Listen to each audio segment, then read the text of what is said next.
Buongiorno a tutti e ben ritrovate e ritrovati in un nuovo episodio di A Come Puntini Puntini. L'ospite di oggi è Gianni Agnesa.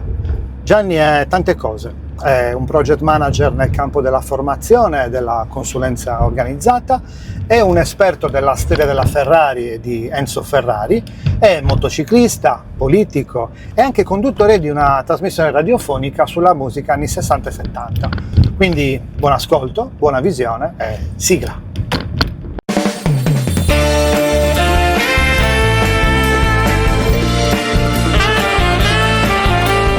Come Puntini Puntini, un podcast ideato e condotto da Francesco Congio.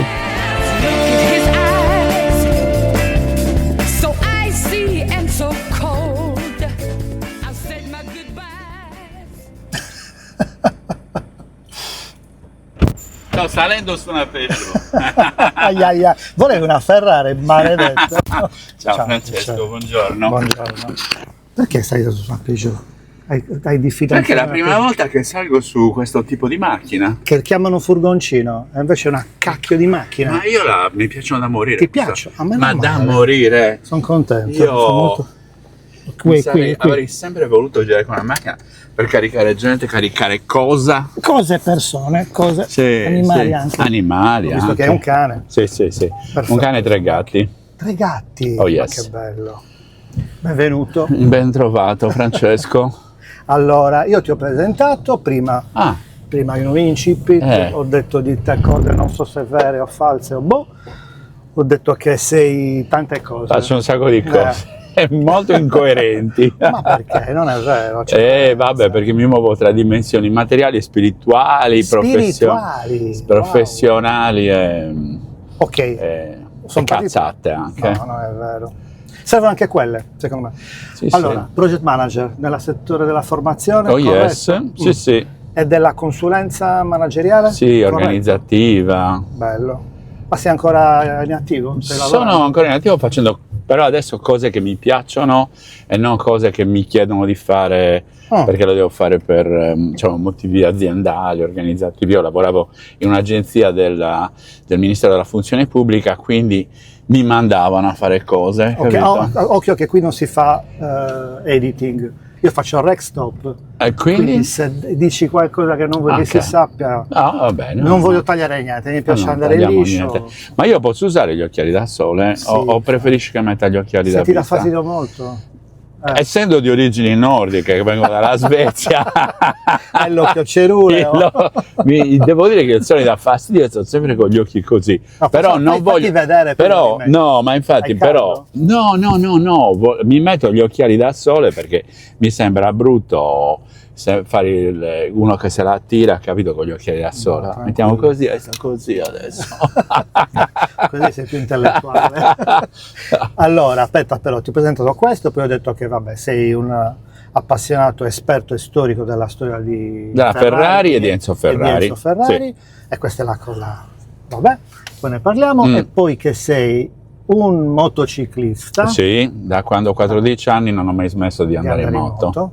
E poi che sei o sei stato politico o sei sempre politico? No, sono stato politico, è stata un'esperienza molto interessante quando avevo meno di 40 anni ed era giusto farla. È stata molto formativa, nel senso che ho capito. E poi mamma mia, i buchi. E poi che conduci insieme a Gino Scarpa una trasmissione da 13 anni su Radio X. 14 anni se contiamo anche Radio Press, 15 anni se contiamo ancora un'altra trasmissione che facevo, che ho iniziato a fare sempre su Radio Press. Poi Radio Press ha chiuso e quindi ci siamo trasferiti su Radio X. Sempre sulla musica anni 60-70? Allora, la prima trasmissione si chiama Passaggio Ponte ed era dedicata al rock, alla musica delle isole. Quindi era una rassegna delle isole del mondo e che musica si suonava, quindi dal Madagascar a Cuba, dalle Hawaii alle Filippine, E poi invece con Gino, sempre su Radio Press, abbiamo fatto Special One, che era dedicata, monografie dedicate alla musica rock e a che cosa avveniva nel frattempo nel mondo. Quindi se c'era, non so, Aqualung dei Jethro Tull, l'album del 1970, mi sembra che sia, cosa succedeva a Cagliari nel 1970. Ma che bella! Poi abbiamo cambiato e adesso facciamo Freak Out, che non è più monografica. Gino, che è un conoscitore della musica mostruoso, veramente una delle persone. Detto in quel modo lì, mostruoso, è ancora più carico. No, ma è veramente. Hanno fatto trasmissioni sulle collezioni di dischi, anche emittenti inglesi, insomma, perché è uno riconosciuto, è antipatico, ricco. C'ha un sacco di dischi, di musica ne capisce da morire, quindi è il partner fantastico per poter fare una trasmissione appunto di musica e fatti. E come vi siete trovati? Siamo trovati a Cagliari un cortiletto, Sì, adesso sì. È strano che io e te abbiamo pulsato senza incrociarci mai, però a Cagliari succede che ci si conosce. 1900? Io sono molto grande, io sono del 1956, Wow. Quindi quando a Cagliari è scesa la neve sono nato io e adoro la neve, infatti. È scesa 2 volte, dai. Anche È scesa dopo. più volte, però quella del 56 fu una nevicata pazzesca. Quindi classe 56. Ok. Sì. Quindi ho vissuto molto, questo mi consente di avere molta esperienza e Che aver mese? passato le Che diverse. mese? Che mese? Primo febbraio. Sono Wow, nato. sei 70 febbraio. anni adesso, proprio secco. 70 anni adesso ho compiuto. Sì, non sì, sì, non sì. te ne frega nulla, però, per l'età mi sembra. Di aver Il compiuto numero, 70 anni? Mi fa un po' paura, perché se io penso a mio nonno a 70 anni, a mio padre a 70 anni, Madonna santa, cioè, Mio padre è morto a 64 anni, era per me vecchissimo, te lo dico perché mi così, sembrava, a 40 anni mi sembrava stravecchio. Le cose sono un po' cambiate perché cioè, mio padre aveva fatto la guerra, si era preso la malaria, quindi insomma, avevano sofferto, mio nonno ancora di più, mio nonno si era preso la spagnola durante la prima guerra mondiale, quindi poi era caduto a cavallo, era diventato paraplegico, gente che soffriva. Noi abbiamo chi ce la fa passare, vissuto, insomma facendo la vita insomma, normale, nulla di particolare, però arriviamo a 70 anni che ancora camminiamo, facciamo cose. Cammini anche veloce. Ti ho visto, sì, vabbè. sì. Torniamo un attimo indietro, quindi 56, ti diplomi al? Mi diplomo al classico, cioè ho fatto tutto il elementari e medie, esperienze molto piacevoli. Tu pensa che abbiamo ancora la classe delle elementari, ci vediamo, Giura, e abbiamo la maestra ancora viva, toghissima, Albina Baldussi, una donna eccezionale. Il compagno delle medie lo stesso, liceo, io volevo farlo scientifico, però mio padre e mia madre no, scientifico no, ma stiamo scherzando, classico. Dove? Al Siotto, classico, mamma mia, F. F eravamo 7 maschi e 20 donne, quasi tutte dei paesi, moltissimi dei paesi, per cui purtroppo non ho coltivato tanto le amicizie del liceo, con un amico sì. Ma hai fatto 5 anni lisci, non hai mai cambiato sezione? Sempre alla sezione F, sempre promosso, sempre. Allora eri bravo. Ho fatto i fioretti, cioè gli ultimi fioretti li ho fatti al liceo, mi ricordo per le interrogazioni di greco, i compiti di greco era terribile.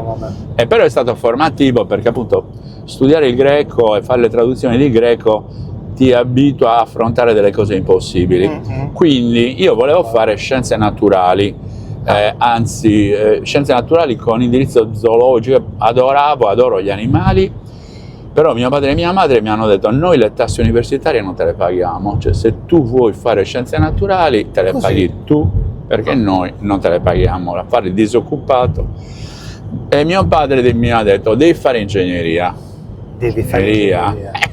Già pago. Cioè se fai ingegneria te le pago, se vuoi poi finita ingegneria ti lauri in scienze naturali. Ma è un ricatto pazzesco. Sì, ho preso, babbo era così, era bravo, togo, però quando si imponeva, mamma lo stesso. E quindi ingegneria. Il biennio è stato un calvario, cioè io ho sofferto da morire, passare l'analisi 1, analisi 2, dati 2 o 3 volte, fisica, mamma mia. Guarda, c'è stato un momento in cui pensavo di essere scemo, cioè dicevo, quelli sono Tokyo, io sono scemo. Non riuscivo più a fare neanche la settimana enigmistica. Cioè, prendevo la settimana enigmistica, quella facilitata, ero talmente in crisi profonda. Poi mi ricordo un'estate, parto in Grecia, avevo dato solo disegno praticamente. E dico, chiamo dalla Grecia, dico, babbo, mi trattengo ancora una settimana. No, tu torni perché devi superare l'esame di analisi, se no vengo a prenderti, cioè tipo Rambo, vengo a prenderti. E sono tornato, mi sono messo a studiare come non avevo mai fatto e ho superato analisi 1, prendendo 24. A quel punto ho detto, è svangato, è scollinato. Ho detto, ma lo sai che forse se studio così riesco ad andare avanti. Hai fatto il click. E poi sono andato avanti, mi hanno bogato qualche altro esame, però alla fine in 6 anni mi sono laureato bene. Ingegneria civile edile con indirizzo architettonico, quindi progettista di case, città, che palazzi. Hai fatto alla grande proprio. Beh, ti dirò che dopo che mi sono laureato, ottobre 1980, tu eri ancora alle elementari, 1980. Non credo. Sai dove ero nell'80? Al C8, anch'io al classico. Ok. Buongiorno. Ovviamente in terza però. Bocciato. E in che sezione eri? Ho fatto la B, te la ricordi? La B. E mi sentivo stupido, scemo, ignorante, ero il più burrico, però mi hanno bocciato, ho cambiato sezione ed ero un genio l'anno dopo. Capito? Qualche volta succede. Sì. Vabbè. Quindi vai... vedi che cambiamenti bisogna farli nella vita, bisogna introdurre dei cambiamenti. Mi sono ritrovato quello che hai detto, uguale. Classe di ragazzi in gamba, tutti avvocati, ingegneri, medici, di tutti di più, però i docenti erano, non so se ti ricordi, Rizzolo, Gennarelli, Roccia, no? Sì. Mi sentivo scemo quando mi hanno bocciato perché mi volevano dare 3 materie per andare via, mi sono fatto fare altre 2 e allora cambio sezione perché mi facevano cambiare sezione. Allora c'era Perino, hai avuto anche tu Perino? No, Perino non mi manca. Vado nell'altra sezione, non ho fatto niente quell'anno, non ho studiato nulla perché vivevo di rendita. Ok, quindi ti lauri nell'80. Mi laureo nell'80 e mi laureo con il professore Enrico Corti, un uomo straordinario che è morto. Enrico Corti, un sassarese, è morto l'anno scorso, ho visto che gli hanno dedicato una sala alla MEM, un uomo veramente togo. Comunque, invece il professor De Montis, con cui ho fatto architettura tecnica, ma non è che mi dà una mano all'università? Cioè come docenza? Sì, ricercatore, assistente, esami, eccetera. La materia? Architettura tecnica, esami obbligatori di terzo anno. Per cui io, appena laureato, mi sbattono a fare esercitazioni, esami. In più il professor De Montis parte per l'Africa, perché all'epoca diversi professori di ingegneria andavano a insegnare in Somalia, in Eritrea, in Etiopia. Per cui mi ritrovo assieme a Franco Onnis, a Carlo Argiolas, a Francesco Colamatteo a dover gestire il corso e lì io fumavo normalmente 4-5 sigarette al giorno. Ho iniziato a fumare 5 pacchetti al giorno perché mi stressavo da morire, cioè praticamente dovevo fare le lezioni, le esercitazioni, facevo le correzioni e gli esami. No, vabbè, tutto in un botto. Sì, con ragazzi che erano stati anche miei colleghi. Perché magari ci hanno messo di più. Tu pensa che allora al liceo io avevo professoressa di matematica e fisica, questa che si chiama Carmen Mura, una tipa, devo dire, sveglia, aveva una 128 orrelli, aveva sempre gli occhiali da sole.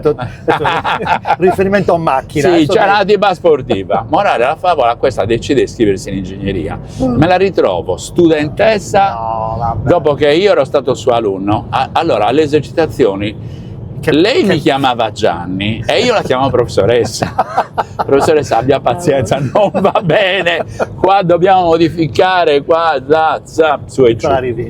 Insomma, le cose strane. Comunque poi dopo 3 anni di sfruttamento totale... Ti sei sentito sfruttato? E io mi ricordo il primo compito che mi hanno dato, allora, il professor De Monti era Togo, non voglio dire, però però il primo compito è andato a mettere in ordine i 150 iscritti in ordine alfabetico. All'epoca non c'erano c'erano i computer, io ho fatto anche sistemi informativi, eccetera, ma tutto a mano, Abis, Azzori, quindi si faceva di tutto. Dopo 3 anni di questa cosa ho mollato l'università. 3 anni hai fatto là? Ho fatto per 3 anni, sì, quindi sono passati sotto le mie grinfie un'ottantina, 90 di studenti, perché me ne davano un gruppetto, me ne davano 2 o 3 gruppi.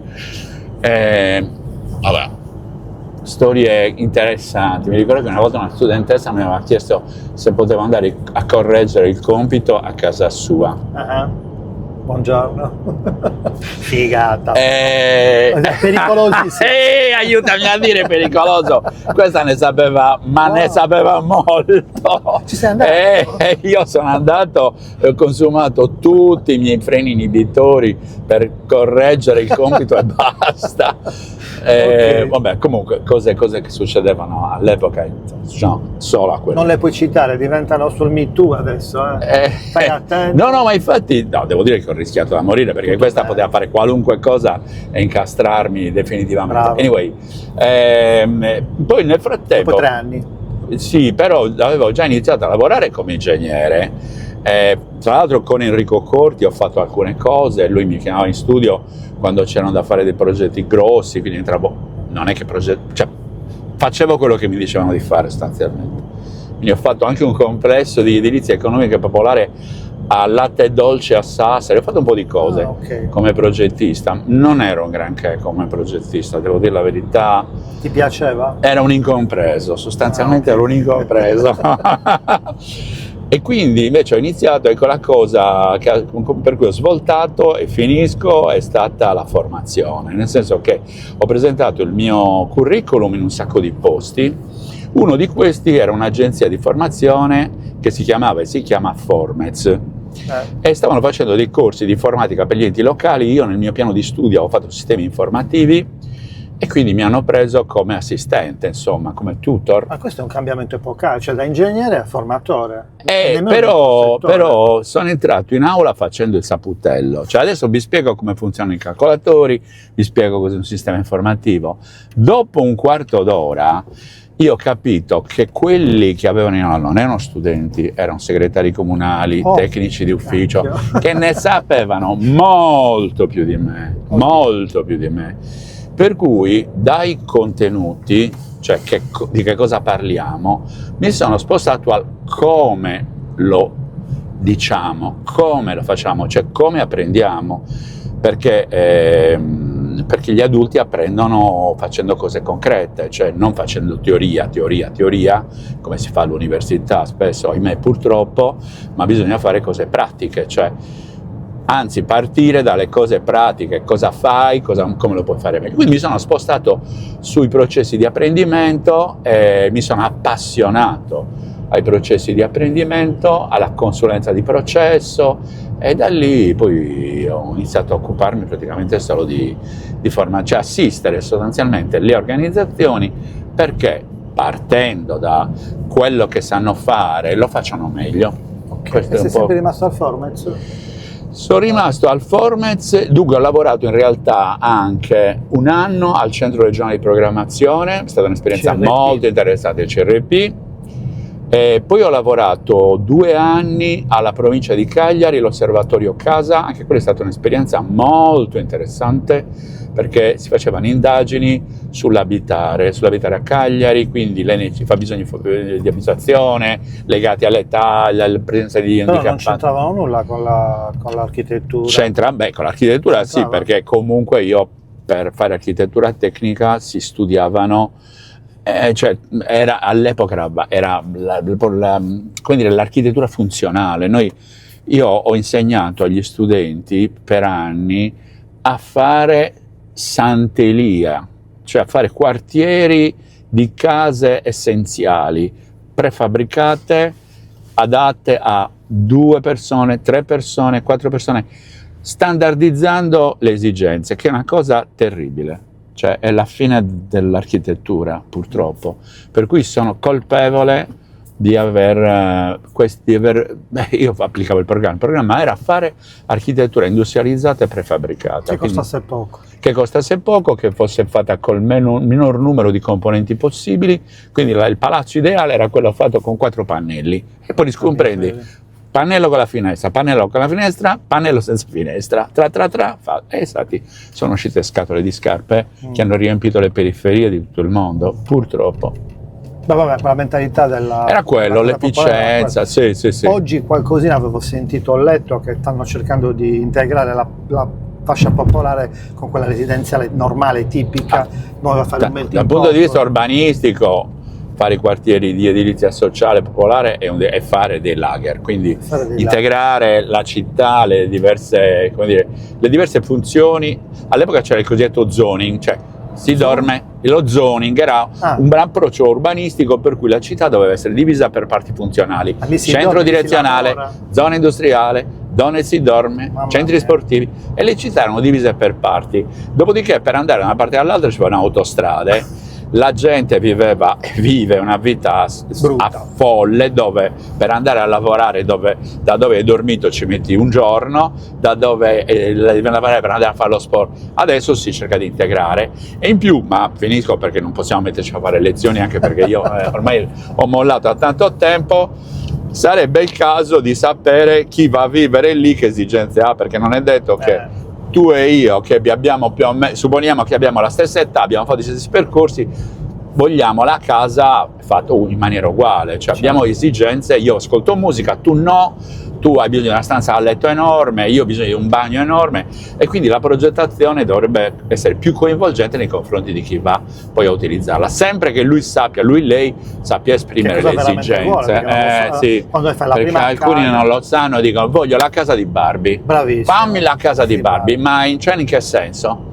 Nel senso che la voglio con le scale a chiocciola. Anzi, sai cosa è successo col Covid? Che tutti volevano la casa più grande. Certo. Si sono accorti che erano dentro bugigattoli, monofani, bifani. No, come fai? Se capita il Covid, stiamo tutti in una stanza. Ma tu sei matto. Case grandi. Sì, un po' più grandi, insomma. Hai detto bene, l'architettura funzionale. Sì. E questa parolina magica, funzionalità, ma dovrebbe usare in molti settori, non solamente nell'ingegneria, nell'architettura, ma anche chi fa installazioni elettriche, idrauliche. La funzionalità se la dimentica, anche in altre cose. È così. Ok, cambiamo l'argomento, perché l'argomento clou, per cui ti volevo. Ferrari. Yes.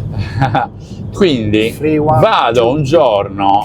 Come cazzo succede tutto questo? Vuoi sapere cosa succede nel mondo della Formula 1 della Ferrari? Beh, quest'anno non va. No, tu come fai ad arrivare lì? Allora, è veramente un caso stranissimo. Aspetta, sei appassionato di automobili? Certo. Da quando eri piccolo? Sì, da quando ero piccolo. Ok, ci sta. Okay. Da quando ero più della moto, più macchina o più moto? No, macchine. Io sono partito con le macchine quando mi hanno fatto il vaccino del vaiolo. Se fai da bravo, cosa vuoi? Voglio una macchinetta. Qual era? Politoys, la Fiat 1008 Politoys, comprata a Lupin di Piamanno. La Fiat 1008? Sì, era una macchinetta spigolosa, molto americana. Comunque mi piaceva da morire e ce l'ho ancora. Ti dico solo che ce l'ho ancora. Comunque mi appassiono per le automobili, sì, quindi 4 ruote.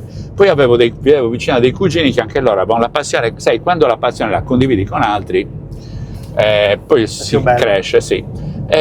Comunque 13 anni, direi, 13 anni, no, forse anche meno, 11, comunque stavo andando a fare catechismo, era il 1969, 13 anni, stavo andando a fare catechismo a San Paolo, e facendo via dei Giudicati c'era un'edicola e in fondo c'era una serie di riviste, e in questa rivista c'era una macchina rossa bellissima, io vedevo, avvicinavo all'edicola, vedevo questa macchina rossa sempre più bella, ed era la Ferrari 312P del 1969, che era arrivata seconda a Sebring. Hai iniziato con quello? Mi sono comprato questo numero di Autosprint, e per 20 anni non ho mai smesso di comprare Autosprint. Quindi mi documentavo su Autosprint, una rivista che si pubblicava in Emilia Romagna. No, sta continuando a uscire, ma non le compra più nessuno le riviste, ma le persone si informano online. Quindi mi è nata questa passione e ho continuato. E poi è successo questo, che circa 40 anni ho avuto una bruttissima pleurite che mi ha tenuto 40 giorni in A ospedale. che età, scusa? A 40 anni ho avuto una pleurite, una cosa seria, perché con dolori tremendi. 40 giorni in ospedale, cosa faccio? Bloccato in ospedale, scrivo un libro. Su che cosa lo scrivo? Sulla 312p, la macchina che mi ha sempre ispirato da quando ero piccolino, una macchina con una forma molto bella. Tre Tre esemplari. Per cui, grazie a internet, raccolgo un sacco di informazioni, raccolgo le fotografie, monto questo libro. Considera che io avevo scritto qualche cosa, ma di pianificazione territoriale, di automobili non avevo scritto niente, e inizio a far girare questo libro per vedere se me lo pubblicano. E facendo girare il bozzetto di questo libro, lo mando anche a Giorgio Nada, che è il più grande editore di libri di automobilismo in Italia, che mi chiede 16.000 euro per i diritti delle fotografie. Poi riscoprendo, io 16.000 euro non ce li ho e tu mi vuoi fregare. Aspetta, i diritti delle fotografie che stavi usando? Sì, perché tu hai preso e rubato io ho preso da internet dicendo per me. Quello è... Sì, lui ha detto queste fotografie non vanno neanche tanto bene perché non dobbiamo mettere quelle che ho io, però non ho il diritto di tutte, ci vogliono 16.000 euro. Poi ho scoperto che lui lo faceva con tutti, adesso buonanima, è morto Giorgio Nada, ma comunque questa è una cosa che facciamo un pochettino con tutti. Comunque un giorno mi chiamano. Mi arriva una telefonata da uno che parlava italiano un po' strano, mi dice: Gianni Agnesa, sì, guardi, sono Eddie Vis, telefono da Zurigo, Eddie Vis. Sto restaurando la Ferrari 312p del signor Arnold Meyer, mi servirebbe una consulenza. Mi scusi, ma lei come è arrivato a me? Guardi, noi abbiamo chiamato la Ferrari, abbiamo parlato con l'ingegner Giacomo Caliri, che ci ha detto che lei è il più grande esperto del mondo di Ferrari 312p. No, guardi, ci deve essere un equivoco, io vivo a Cagliari. No, ma lei ha scritto il libro? Sì, l'ho scritto io. Vabbè, venga su a Zurigo. Quindi vado a Zurigo e dentro in questa specie di sala operatoria dove c'era un posto fantastico, l'I Divisa Engineering, dove c'era questa Ferrari 312p telaio 0872, che questo si era comprato da Peter Sachs delle banche, Sachs sono bancari americani, l'aveva pagata 12 milioni di euro, la stava restaurando, la voleva certificare Ferrari, autostorica, e gli servivano alcuni dettagli per l'attacco del tetto. Io, figurati, intanto l'ho abbracciata, come quelli che abbracciano gli alberi. Che bello! Dopodiché mi sono messo a ragionare con loro su questi attacchi, perché, per come, e abbiamo trovato anche la soluzione. Che problema aveva? Allora era questo, la macchina nasceva Spider, l'avevano fatta berlinetta mettendo delle centine, e poi avevano lasciato degli attacchi nella centina anteriore e posteriore che non si capiva perché li avessero lasciati questi attacchi aperti. Allora, siccome prima con la Ferrari 330p4 e dopo con la 512S avevano fatto delle versioni che erano un misto coupé e Spider, cioè sostanzialmente diventavano Spider levandogli giusto un pezzettino del tetto, è verosimile che anche per la 312p si fossero pensati questa soluzione del genere. Gli faccio vedere i disegni della 330p4 e della 512S dove siano fatte queste cose, dicono ok, sì, è verosimile, questo stai dicendo, la presentiamo alla certificazione Ferrari e ha passato l'esame. Quindi la macchina, che è stata pagata 12 milioni di euro, che ha passato la certificazione Ferrari, di colpo ne valsa 15-16 milioni. Ma aspetta un attimo, questa macchina è tutta smontata, perché si è dovuto intervenire? Non era riconosciuta già? No, la macchina, dopo che ha finito di correre nel 1974, che già era stata molto modificata, la North American Racing Team che l'aveva comprata l'ha venduta a pezzi. Ecco, questo l'ha venduta a pezzi, ha venduto il cofano, il motore, il cambio, le sospensioni agli appassionati americani. Okay. Peter Sachs che è un appassionato di automobili oltre che di banche, se l'è ricomprata, tutta. ci ha fatto il giro dell'America e l'ha ricomprata, l'ha rimontata, l'ha portata al concorso di eleganza di Pebble Beach in California e la macchina neanche girava a spinta, cioè rimontando tutti i pezzi non combaciamo, le giunture si erano deformate, per cui la macchina era inutilizzabile, non poteva neanche presentarla alle mostre, figurati alle gare di auto storiche, quindi se l'è tenuta per un paio d'anni. Arnold Meyer, questo ricastro svizzero, questo miliardario svizzero, una persona squisita, a un certo punto ha deciso di ampliare la sua collezione di Ferrari, ha chiesto a Sachs se gliela vendeva, Sachs gliel'ha venduta, l'hanno portata in Svizzera, l'hanno portata nella sala operatoria di edifici e l'hanno deciso di metterla a posto bene, quindi rimetterla a posto come si deve, e quindi a quel punto, allora io, e quindi poi Arnold Meyer, che è un dritto, dice ma se su questa macchina facciamo uscire un libro come si deve, la macchina acquista ulteriormente valore, quindi finanzia l'uscita del libro. Wow. Il libro è uscito per l'editore Maclean, tedesco, che è un editore che fa delle pubblicazioni raffinatissime, curati. Io neanche mi sarei mai immaginato di poter fare uscire un libro così bello. Ha pagato le foto, ha pagato la traduzione in inglese e tedesco, quindi il libro è uscito in italiano. C'è una sola edizione con tre esattamente, in 3 lingue. Io avevo vergogna di questo, il libro è bellissimo. Lo presentano a Parigi al Retromobile 2020, mi chiedo di andare a presentarlo, io vado lì come c'è, non lo so. Con umiltà totale. Ma umiltà totale, tant'è che quando arriviamo poi alla fiera di Parigi e bisogna portare le copie del libro e non c'è nessuno, le portate dentro io. Cioè ho portato queste cassette di libro dentro, nell'espositore, e poi sono stato lì nel salone, insomma, a presentarlo, a raccontarlo. Questa è la prima volta che l'hai presentato? Sì, la prima volta che l'ho presentato è stata a Parigi al Retromobile.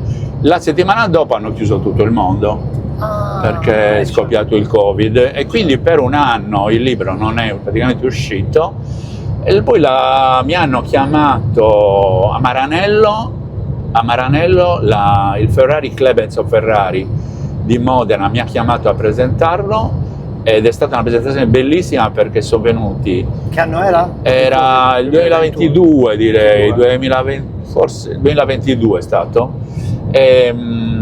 Hanno portato i mascheroni con cui la Scaglietti avevano fatto la carrozzeria e poi hanno portato dei modelli in scala 1 a 10 bellissimi. È stata una presentazione fantastica, molto bella, e ho trovato i meccanici, alcuni vecchi meccanici della Ferrari. Quella è stata una delle gratificazioni più belle, mi dicevano quello che stai dicendo è vero, e io mi sono sentito, l'ho detto qualche altra volta, come un hawaiano che va a parlare di cornamusa e Edimburgo. Non so se è chiara la metafora. C'è uno che viene dalla Sardegna a Maranello a spiegargli il perché e il per come quella macchina è uscita così, come erano stati i passaggi, eccetera. E tutte queste informazioni, adesso tu hai detto internet, vabbè, internet. le hai tutte su tutto. Internet, puoi capire, internet. E quando si diceva... Ma da lì prendevi qualche nostro personaggio? Allora, io vedevo Tony Adamovic, pilota americano, l'aveva guidata a Le Mans nel 1970. Scrive di questa sua esperienza, che gli è successo di tutto, che gli si appannava il vetro, si è fermato, è andato al ristorante di Le Mans, ha preso una patata, l'ha passata sul vetro perché non si appannasse, gli entrava l'acqua, si è fatto dare un blackhead che era bucato il fondo del forcella, tutti questi aneddoti. Allora ho preso e ho chiamato Tony Adamo, cioè ho cercato di trovare il numero di telefono, lo trovo, perché poi internet ti consente di fare queste cose. Chris Amon, pilota della Ferrari, che aveva fatto il collaudo, se ne era tornato in Nuova Zelanda a allevare pecore in un posto dove non c'era niente, ma c'era un bar.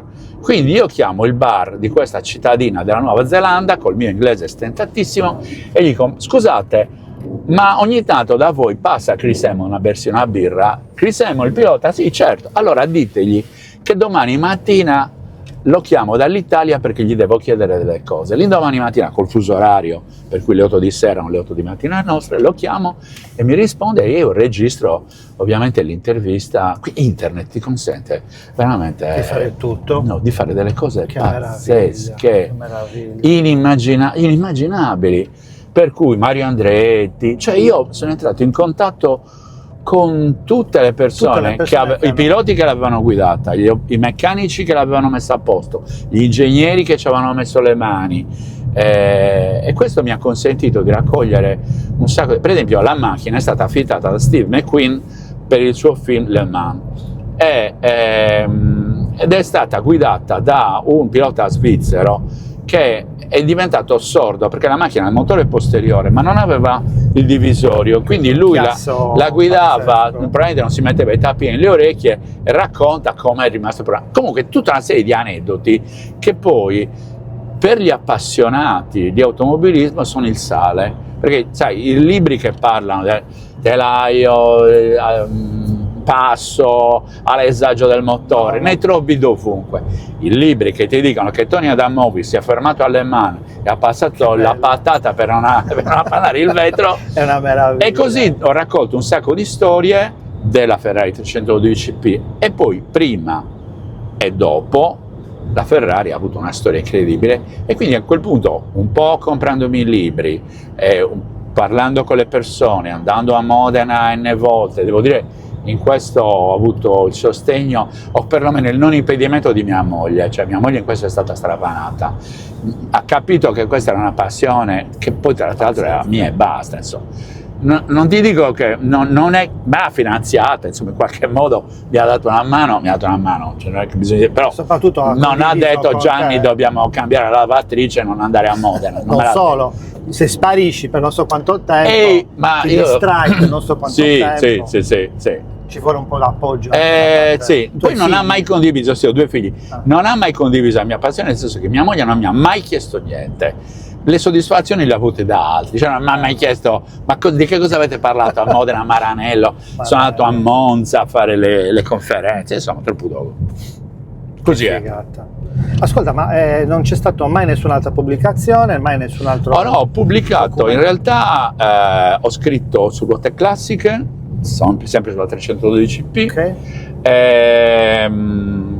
qualche articolo, adesso ne sto scrivendo un altro di libro. Su un'altra Ferrari molto particolare, su una Ferrari 512M che fu comprata da una cricca di amici. 512? M modificata, era una 5 litri del 1970, poi trasformata nel 1971, ma comunque nel 70 questo gruppo di amici di Barcellona decidono di comprare questa Ferrari e di farla correre in tutto il mondo. Quindi una macchina che corre con i colori della Catalogna, quindi gialla con le bande rosse. Mi ha entusiasmato questa storia di questi, è il vero sport, è l'animo dello sport. L'animo dello sport è competere senza avere la certezza di vincere, tanto ci provi. E questi che, stiamo parlando del 1970-71, era vivo ancora Franco, per dirti, stiamo parlando la notte dei tempi, dittatura piena, quindi era anche difficile per un gruppo di ragazzi da Catalogna di dire corriamo con Scuderia Montjuïc scritto nel muso e con i colori della Catalogna. Questi l'hanno fatto, sono stati per un certo momento anche i primi alla 24 ore Le Mans del 71, sono arrivati secondi al Tour de France, insomma, poi adesso la macchina è in Inghilterra, l'ha comprata un finanziere anglo-brasiliano che la cura, l'ha fatta anche rimettere a posto a Parma, no, a Piacenza, scusami, adesso sta là, ho preso i contatti, sì, vieni, perché anche loro hanno capito che se esce il libro, la macchina che adesso vale forse 10 milioni di euro, se esce il libro che la pubblicizza, eccetera, può valere anche di più. Comunque, adesso ho già raccolto molto materiale. L'editore è sempre lo stesso? Il McLean mi ha detto che me la pubblica. Wow, che figata pazzesca! Quindi c'ho già l'editore pronto e devo solo mettermi a scrivere.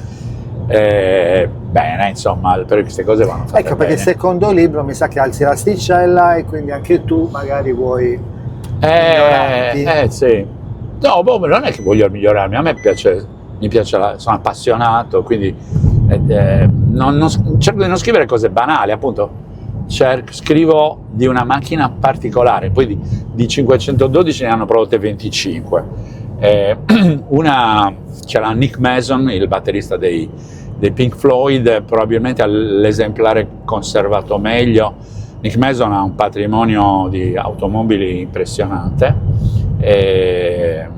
però gialla come questa. Gialla è particolare. Vabbè, poi Ferrari qualche macchina gialla poi l'ha fatta anche a livello moderno. Sì, in realtà lui aveva questo feeling particolare col Belgio, con la scuderia Spa-Francorchamps, che faceva correre le sue Ferrari e correvano, erano gialle, quindi queste Ferrari gialle che vabbè, comunque insomma così è. Questo è un pezzettino della mia vita, è dedicato alla Ferrari e a raccontare di Enzo Ferrari. Da poco ho fatto una conferenza con Alessandro Chiesa, che è il responsabile delle risorse umane di Ferrari, e sono stato onorato di fare questa conferenza, una web conference a livello nazionale, perché io ho parlato della Ferrari di un tempo e lui ha parlato della Ferrari di oggi, e abbiamo cercato di mettere insieme cosa in passato c'è ancora attualmente in Ferrari,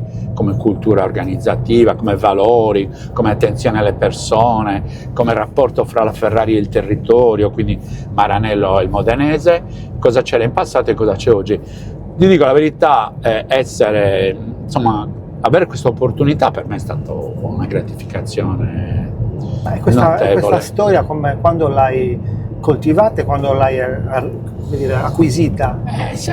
Passo passo. Adesso ti dico, nel mio comodino ho 3 libri dedicati a Enzo Ferrari, perché è oggetto di pubblicazioni in tutto il mondo, insomma. Il personaggio è un personaggio molto interessante. Ti sei avvicinato a queste informazioni perché volevi scrivere il libro? No. Prima per passione? No, per passione, assolutamente per passione. Perché quindi tu inizi mi ad appassionarti alla Ferrari da piccolino, hai sempre seguito, poi diciamo negli ultimi anni la cosa è cresciuta e si è un po' indirizzata. Ho curato molto il rapporto tra Ferrari e la politica, Ferrari e la religione, Ferrari e gli altri industriali. Cioè poi piano piano vado a esplorare aspetti della persona. Ferrari è l'amore, quindi cercare di capire veramente con quante donne lui e perché ha vissuto, ed è tutto legato alla passione, che questo era un uomo passionale, estremamente passionale, e quindi coerentemente passionale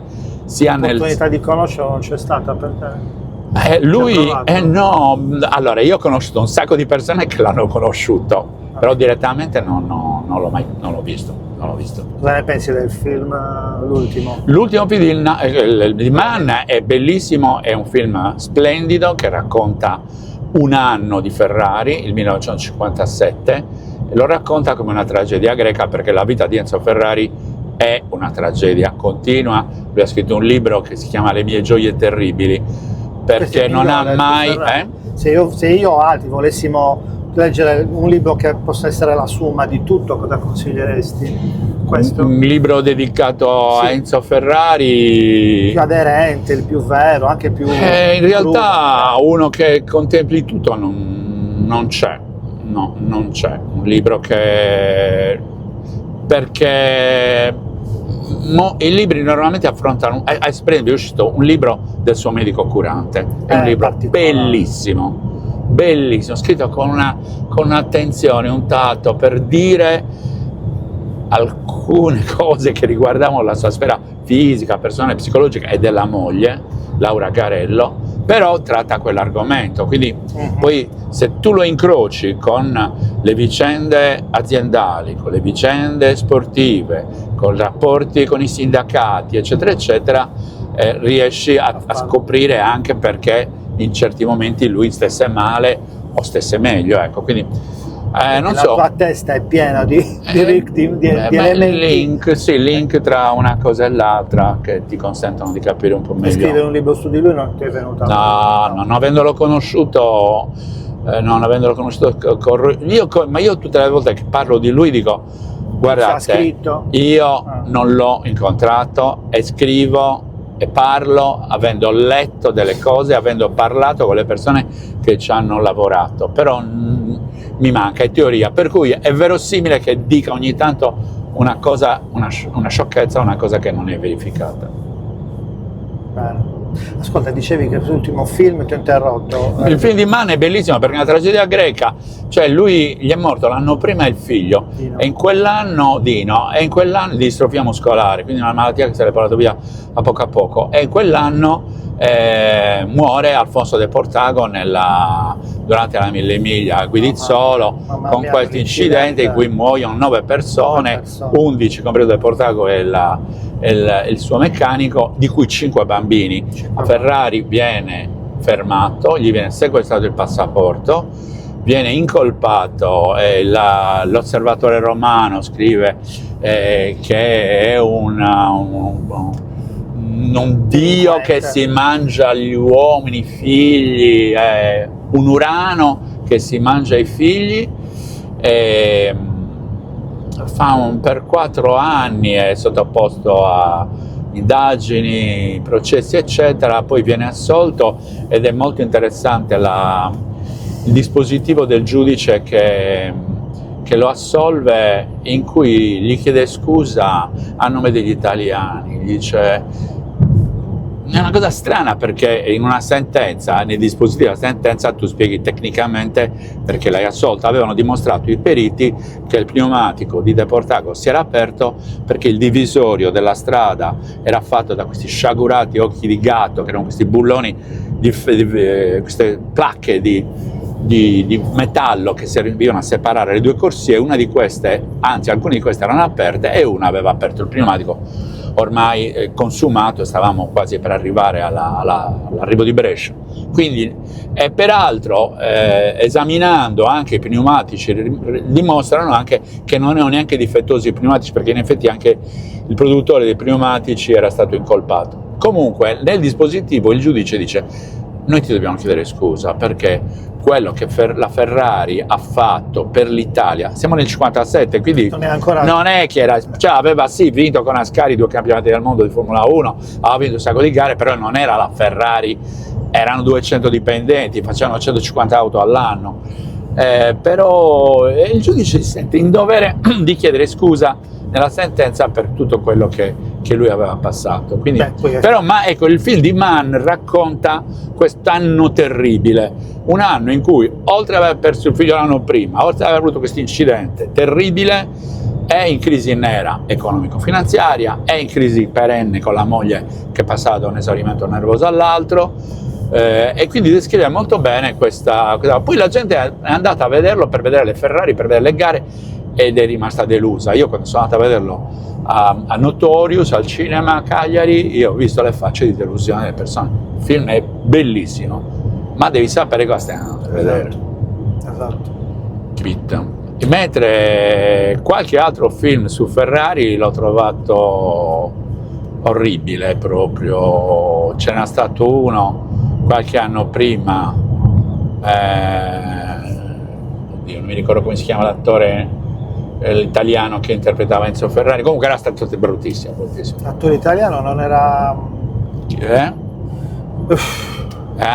tu Ivuru stai minchia, stai zitto, tu Ivuru. Ne vogliamo parlare. Come cavolo si chiama l'attore? Capolicchio, non è Capolicchio, Castellitto. Che c'è il figlio adesso. Sì, il figlio è accozzato che fa l'attore. Sì, il film con Castellitto era orribile. Ha fatto con pochi soldi, vabbè. Anyway. Cosa ne pensi del rapporto con Lamborghini? Giusto perché questa è una cosa tipica. Era vera la... No, è vera. Sì. Ferruccio Lamborghini era un uomo straordinario, come la nipote. Tu eri innamorato della 612p, io della Miura, per me era la Miura. La 312p ha in contatto con la Miura un dettaglio di non poco conto. Che cosa? Quando la fanno, fanno le prove alle Man e la versione Spider si vede che non va bene, la dobbiamo fare chiusa, lo dice Chris Amon, il collaudatore, dobbiamo fare una versione chiusa, berlinetta. Quindi mettono la cupoletta, dietro dovrebbero mettere un vetro, perché deve potersi vedere, gli ispettori di Le Mans sono scrupolosissimi, il pilota, come te lo specchietto del retrovisore, deve poter vedere dietro. Però il motore Ferrari 312 più monumento scaldava da morire. Cilindri? 12 cilindri, 4 valvole per cilindro, ma di quelli ancora con impostazione vecchia, quindi doveva durare enorme, quindi surriscaldava da morire. E allora, se avessero allora Mike Parks, che era l'ingegnere di pista, dice: scusate, ma se nella Miura hanno messo le alette attraverso le quali si vede e sfoga il calore, perché non mettiamo le alette? Proviamoci. Le mettono, la portano a Le Mans e gli ispettori dicono: no, ma così non si vede bene, sedetevi e guardate se non si vede bene. Si vedeva, e quindi passi i controlli. Quindi c'è questo legame fra la 312 e la Miura, che è una macchina meravigliosa. Io ho una collezione di modellini, quindi quando mi chiedono: ma tu Ferrari ne hai? Certo che ne ho 50, 60, una 43 però. La Miura, di Miura ne ho almeno una decina, in tutte le versioni. Mi ha deluso moltissimo, sono andato al museo, ma porca miseria. C'è quella tagliata a Cagliari, al museo della Lamborghini. Attento, ma non quello di Ferruccio, sono andato al museo della fabbrica, che è una delusione micidiale. Infatti ho conosciuto l'altro giorno, un paio di settimane fa, un ragazzo che lavora alla Ducati, settore però non la Ducati, scusami, alla Lamborghini, però nel settore motori Audi. Ok, sì, certo, è Audi. Sta lavorando all'Audi e mi ha detto di andare al museo di Ferruccio, dove ci sono anche i trattori. Io volevo motori, volevo il trattore. Perché adesso io non l'ho visto il museo di Lamborghini, non ho visto nessun museo Lamborghini. C'è esposta la macchina a Cagliari, la Miura, che è esposta, dorata e targata a Cagliari. Sì, l'ho vista la dorata, la targa a Cagliari, e credo che fosse la Miura del ristoratore Eugenio, che era sulla 554. Ma dai, pazzesco. Gli hanno mantenuto la targa. Ho fatto le foto, magari mi guardo guardati le foto, sì. Io me la ricordavo una verde, c'era, o sbaglio? Può darsi, che una versione cabriolet forse. Quindi un sacco di modellini, macchine non ne hai mai avuto? Hai cercato e provato? La macchina più sportiva che ho avuto è stata una 500 rossa. 500, ma che no. La 500 troppo bellina, che ho venduto quando mia figlia ha preso la patente, e sapendo che la 500 non frena, e se viene presa da un SUV si strecca come una lattina di Sprite, l'ho venduta a un infermiere di Sinai che è appassionatissimo. Bello. Insomma, motocicletta invece? Motocicletta 10 HP. Allora, a 14-15 anni mi comprano una Vespa rossa. Io volevo... di che anno? La Vespa ha avuto almeno 7-8 anni, quando di seconda mano. 50. Okay. 50, rosa, bellissima. Farotondo, mi sa. Farotondo, naturalmente. Sì, 3 marce direi. E dopo un po' di tempo questo mio carissimo amico viene mollato dalla pivella, lo bocciano e io gli lascio la mia Vespa. Questa prendila, usala. Lui l'ha venduta, e si è comprata una Vespa 125, quindi io ho perso la mia Vespa 50, però l'ho fatto felice, ecco. E mi sono preso il Gilera 124 4 marce, che era una motocicletta la più economica della Gilera, ma era un missile. Allora io non sono né Rambo né Valentino Rossi, però andavo nella 554 a fare le gare, ovviamente con le 125, quindi Benelli, cosa c'era? L'Italjet, Roberto Magia che aveva l'Italjet bicilindrica, e li spruino tutti nei 400 metri. Nella gara short la mia moto era un missile, sul chilometro mi passavano tutti perché andavano tutti a 120 km all'ora. Comunque Gilera amatissima, usata per tanti anni. Dopodiché Ducati Scrambler, davvero? Bella moto, meravigliosa, con quella ho fatto il primo grande giro, seconda mano, tutto di seconda mano. No, la Gilera nuova, Vespa di seconda mano, Gilera nuova, Scrambler di seconda mano, Poi Kawasaki 450 LTD, con quello ho fatto i viaggi 450 o 550? 450 bicilindrico, con quello sono stato in Portogallo, Francia, Quindi hai Spagna. viaggiato molto con la moto. Moltissimo, sì, molto. Poi dopo il Kawasaki mi nasce il primo figlio e quindi vendo il Kawasaki e mi compro una Vespa 125 PX, con cui porto mio figlio in giro all'asilo, eccetera. Nasce la figlia, porto in giro la figlia, mi rubano la Vespa sotto casa, porca miseria. E quindi rimango per qualche mese senza moto ed ero un uomo finito. Cioè io senza moto non riuscivo a vivere. No, perché... Adesso ti manca proprio. No, io la moto la uso sempre. Cosa c'hai adesso? Ho una Guzzi Nevada 750. Ah, che bello. Perché la moto ti dà un grado di... Cioè, quando tu dici... ti chiamano all'ultimo momento, senti, puoi passare un attimo in via 20 settembre, che ti devi dire una cosa. Allora, se c'è la macchina dici, ciao. No, guarda, scusa, fra mezz'ora non ce la faccio, fra un'ora e mezzo forse. Sì. Con la moto tu non hai questo problema. Tu la moto, tu vai dovunque, comunque, parcheggi e grazie a Dio a Cagliari ci consente di andare sempre. Scooter mai invece? Scooterone? Beh, ho avuto... No, scooterone no.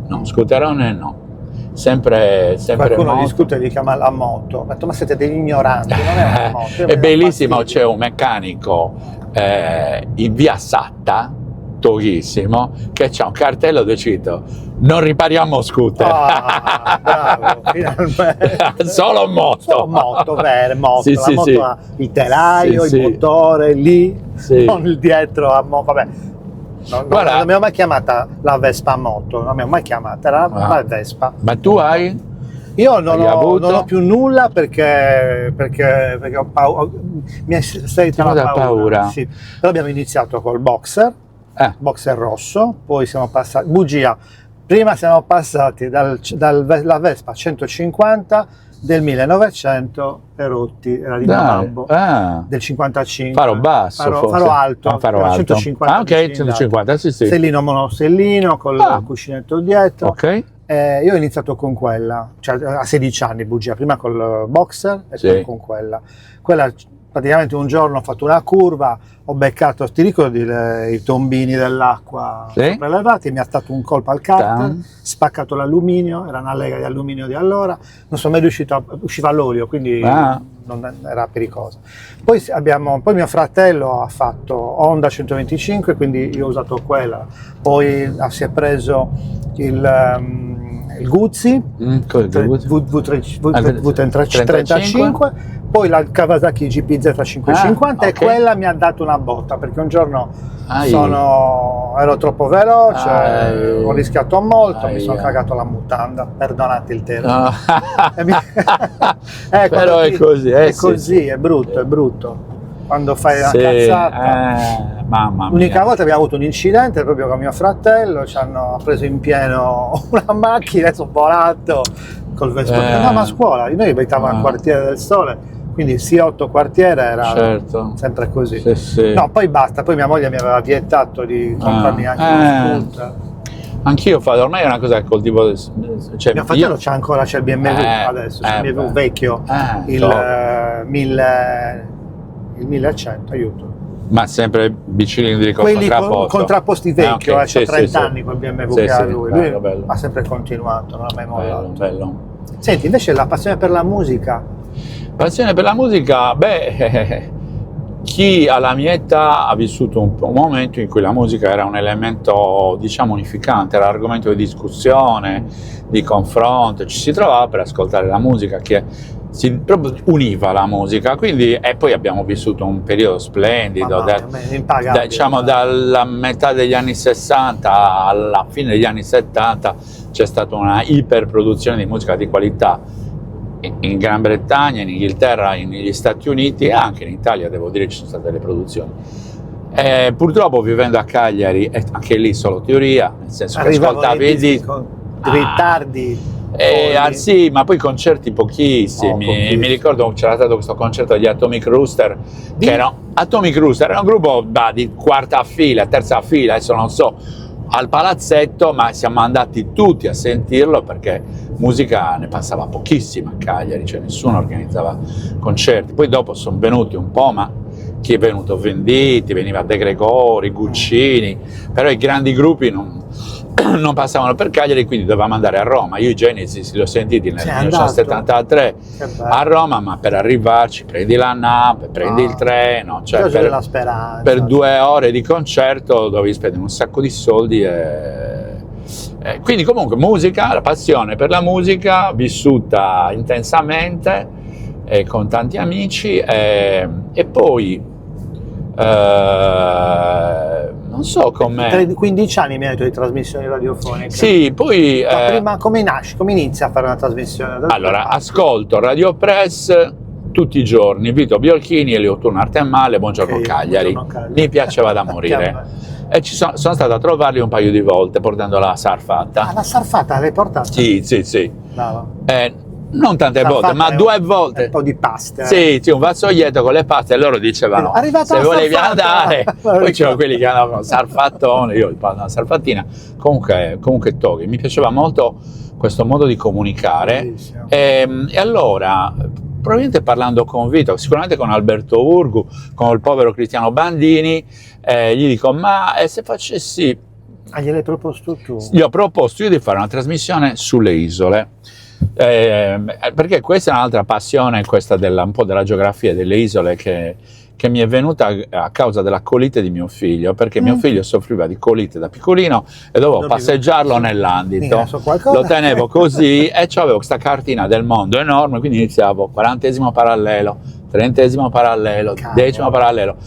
Andando su e giù per l'andito ho maturato questa conoscenza sistematica del mondo e delle isole. Che è strana quest'isola, cosa è francese di fronte al Canada, ma che quest'altra inglese al centro dell'Atlantico, e quindi propongo di fare una trasmissione dedicata alle isole e alla musica delle isole. Questo Passaggio Ponte? Passaggio Ponte, esattamente, e loro dico, vabbè, proviamo, l'abbiamo fatto 2 numeri 0.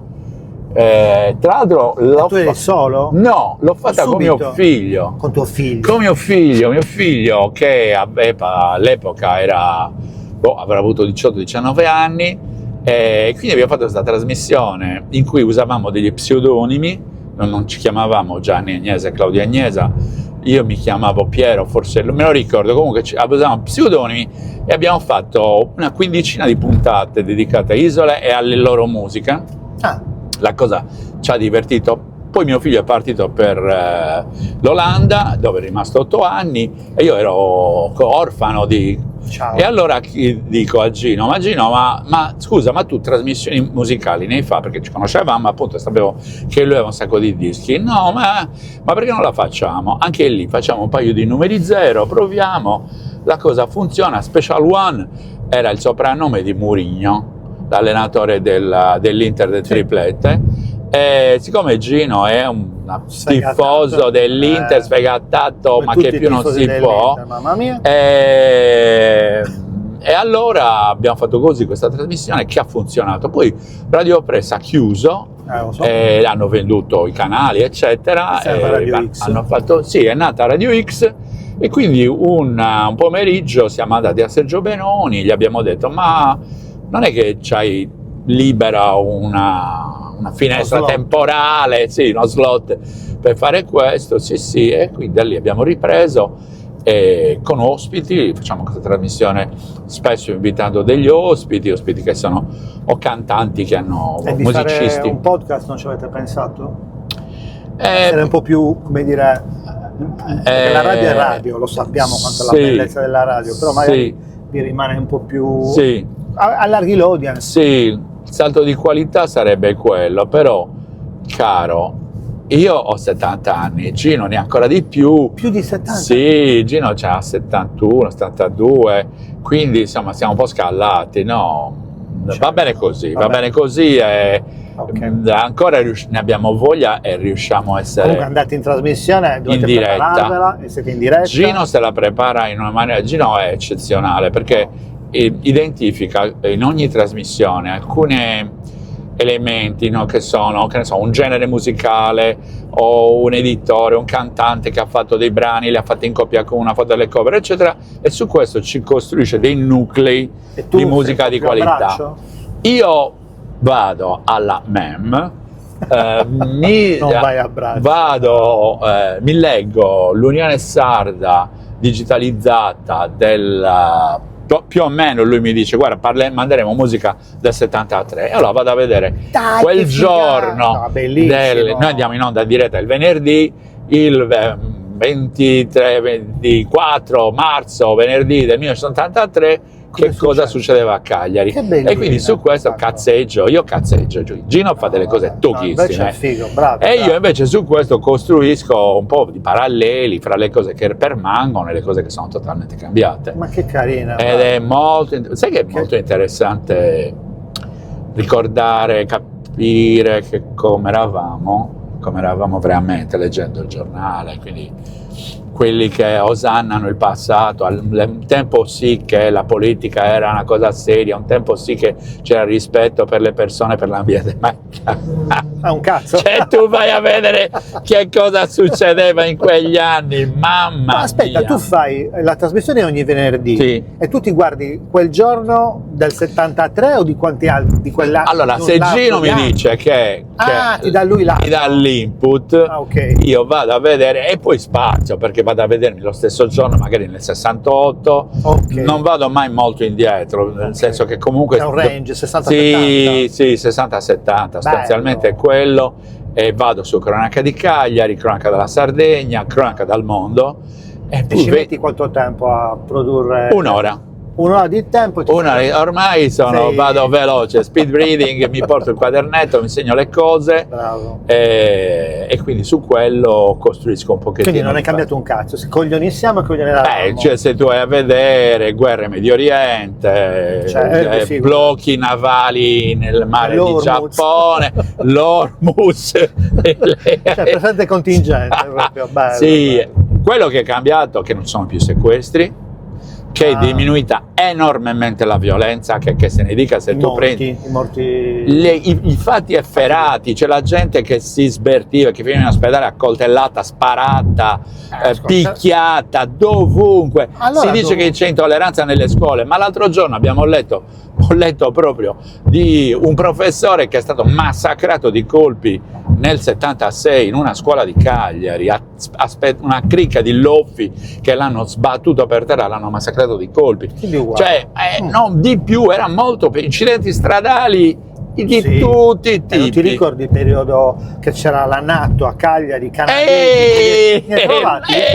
Pensavo proprio ieri che bevevano come dei pazzi, ubriachi in Francia, e correvano. Sì, perché loro rispettavano le regole, ma avevano capito che qui regole non ce n'erano, per cui andavano a contromano, eccesso di velocità, e poi, come dicevi, bevevano come dei pazzi, e quindi erano dei criminali i piloti. Le macchine targate Air Force International erano dei criminali. Io ce li avevo vicini a casa, i canadesi, gli inglesi, al quartiere del Sera, pieno di loro. C'era la cosa. Caro, abbiamo fatto un'ora e passa. Che bello, è stato molto piacevole. Tra l'altro tu guidi molto bene. Davvero? Devo dire che guidi molto bene. Ma mi criticano tutti, dicono guido bene, l'ha detto lui, mi criticano tutti. Ti dico che sembrava una macchina guidata dall'intelligenza artificiale. Ma stai perché scherzando? fluida, devo andare piano. Sì. No, sei andato rispettando i cosi nelle nostre sei troppo strade. simpatico, guarda, per quello che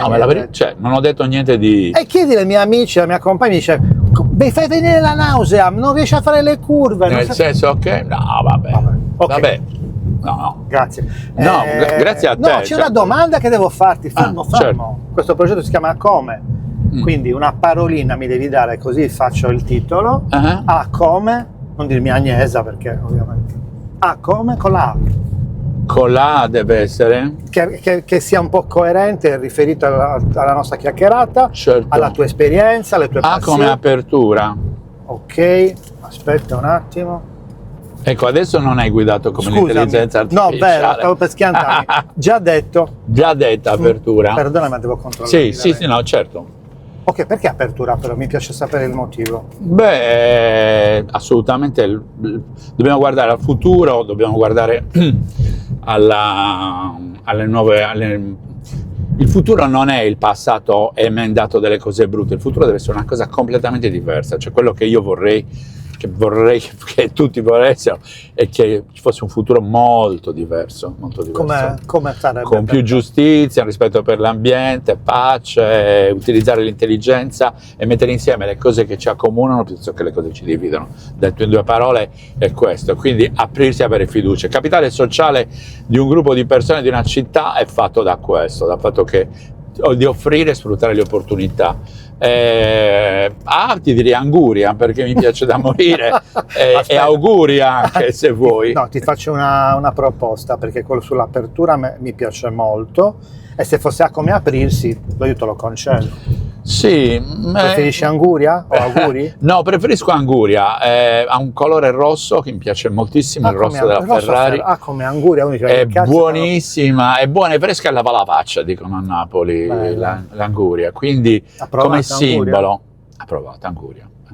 Sì. Io tra l'altro mi ricordo, pubblico non tantissime cose su di me su Facebook, mi ricordo che un giorno ho pubblicato una fotografia di un'anguria al poeta ed è stata io non faccio neanche tante belle foto, ma una delle foto più belle che rappresentava quel momento. Ma sei d'accordo che la frutta avesse prima un sapore diverso? O siamo noi che abbiamo cambiato gusto? Allora, no, hai perfettamente ragione, perché le Sansperate erano più buone delle paste che trovi nelle pasticcerie. E l'anguria anche era diversa. Era zuccherina. Sì, è proprio... Poi tocca vedere come le irrigavano, che cosa usavano, che fertilizzanti. Però ti dico questo, nel mio lavoro mi è capitato di lavorare per 3 anni, non continuativamente, in Libano. In Libano c'è ancora della produzione locali di ortaggi. Beh, se tu mangi una carota, un cetriolo, un'insalata e la frutta, tu riscopri, ti dici, questo sapore! Come cacchio si fa? Quello. Purtroppo, a parte che il Libano versa in una condizione disperata in questo momento, purtroppo anche l'agricoltura biologica è standardizzata, non so, forse nelle selezioni delle specie. Costa un sacco di soldi, ma neanche quella c'ha il sapore di una volta. L'unica cosa è andare dai produttori, adesso non so, al mercato da Coldiretti, sperare ma non è mai così. Guarda, io ho fatto l'orto, chiudiamo che stiamo allungando troppo, però ho fatto l'orto per 3-4 anni di seguito. Il primo anno mi sono usciti una figata, perché la terra era vergine, era pura, non aveva lo sfruttamento. Secondo anno un po' così, terzo uno schifo. Quarto uno schifo. Ha finito, ha esaurito il suo ciclo. Forse li aspettati 5-10 anni, non lo so. Devi mettere concime. Io faccio anche il compostaggio, ma non è la stessa cosa. Non è la stessa cosa. Probabilmente è questione di terra, questione appunto fertilizzanti, concimi. Facevano anche i cicli un tempo. O i cicli, esatto, i cicli, ma devi piantare le cose giuste per recuperare. Sì, con le associazioni giuste. Vabbè, buona frutta. Va bene. Grazie. No, grazie a te. Enorme. È stato anche per me una bella cosa. Poi la macchina stimola, in effetti. Sì. Tu lo sai, perché ne fai tante di queste. Tu sei 45esimo. Ne ho fatto 45, voglio arrivare a 100, speriamo di arrivarci. Ma... Tu hai poi intervistato dei miei carissimi amici e amiche. E chi sono? Che sono, Andrea De Sogus, per esempio, e Corinne Vigo. Anche Corinne è stata mia insegnante in un corso per formatori. Wow. Bravissima, Corinne è bravissima. Questo è uno spoiler, sta dicendo pubblicamente che è bravissima. Corinne è veramente Andrea, molto quel brava. matto furioso di Andrea. Andrea mi ha insegnato a nuotare a rana. Andrea da giovane nuotava, era molto bravo e mi ha insegnato a nuotare a rana.